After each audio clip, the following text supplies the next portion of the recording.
এই আবার দ্বিতীয় টান দেওয়া হচ্ছে, কীরকম মাছ ওঠে দেখা যায় গ্যাস দেওয়া পুকুরে।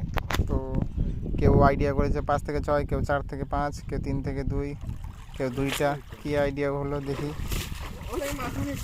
কারো আইডিয়া, সবার আইডিয়া ফেল, একটাও নাই, একটা উঠছে, দুটা আছে, রকির আইডিয়া ঠিক, এই জিতে গেল কম্পিটিশনে।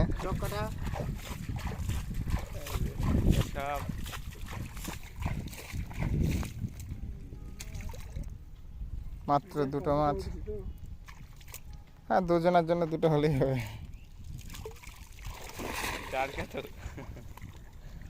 এগুলাই বড় হয়ে যাবে পরে। পাবদা মাছ দেখো নার্সারি পুকুর থেকে ছাড়া। যখন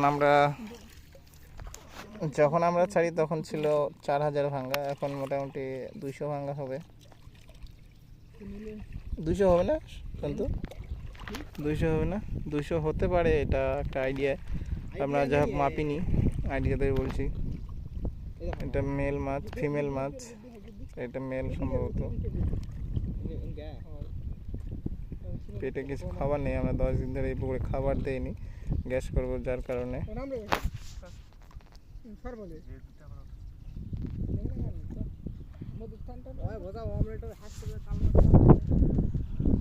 আর এই পুকুরে আমরা কিছুক্ষণ আগে মই দিলাম, মই দিয়ে উঠে তো এই পুকুরে আমরা মাছ ধরতে শুরু করছি। তো গ্যাস হতে পারে, মাগুরের ডিম দেওয়া আছে, এই মোটামুটি 1 ইঞ্চি সাইজ হয়ে গেছে। তো এটার ভিডিও আমরা অবশ্যই কিছুদিন পর দেখাবো, 2-1 দিনের মধ্যে কীরকম রেনু লেগেছে। ভিডিও করতে কও।